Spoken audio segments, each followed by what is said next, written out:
kwamba wenye kuhitaji msaada sasa hivi, wenye kuhitaji uponyaji sasa hivi, wenye kuhitaji kuinuliwa sasa hivi, ni watu wa kijiji cha Lebuko, watu wa kijiji cha Lebuko, na si wengine. Leo ambaye uko hapa, mtu anapoingia kwenye zizi la ng'ombe zake, anapata kujua ni ng'ombe yupi anahitaji dawa, na ni lazima adunge shindano, kwa sababu anajua huyu ndiye mgonjwa, na ndiye anahitaji dawa.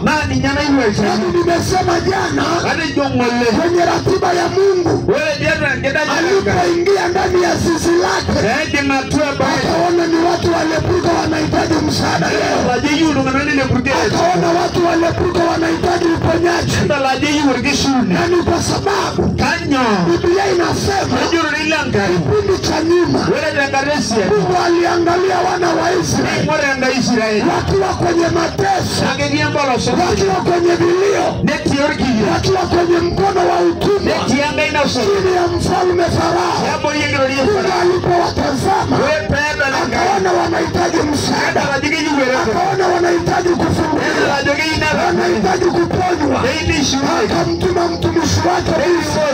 Nami nataka nikuambie, watu wa mbinguni, mwezi wa 10 leo ni tarehe 1, alipowachungulia wanadamu akaona watu wa Lebuko wanahitaji uponyaji, watu wa Lebuko wanahitaji uponyaji, wanahitaji msaada. Ndio maana Mungu ametutuma.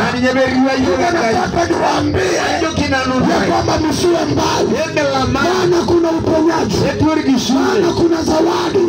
Mungu anataka kuachilia kwa jina la Yesu. Sasa nataka tusome neno la Mungu. Uzuri ni kwamba nimeshatangulia kujitambulisha. Kwa hiyo naomba tufungue kitabu cha Warumi. Warumi na maiki nyingine iko hapa. Warumi sura ya 1 mstari wa 16.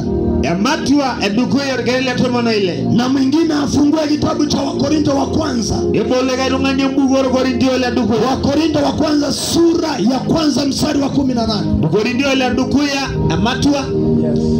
Sura ya 1 mstari wa 18. Hebu tuanze kusikia Warumi 1:16. Warumi 1:16. Ndio, 1:16. Nasoma kwa jina la Yesu. Ndio. Kwa maana sionei haya injili. Kwa maana sionei haya injili. Kwa sababu ni uwezo wa Mungu. Maduaike likoro tango hona amu engolonenkai. Uletao okovu. Engolonenkai na yewe njaunoto. Kwa kila amini. Kila rungani poge mwiruko. Myahudi kwanza. Tabala ine Myahudi kwanza. Nini ngosiye?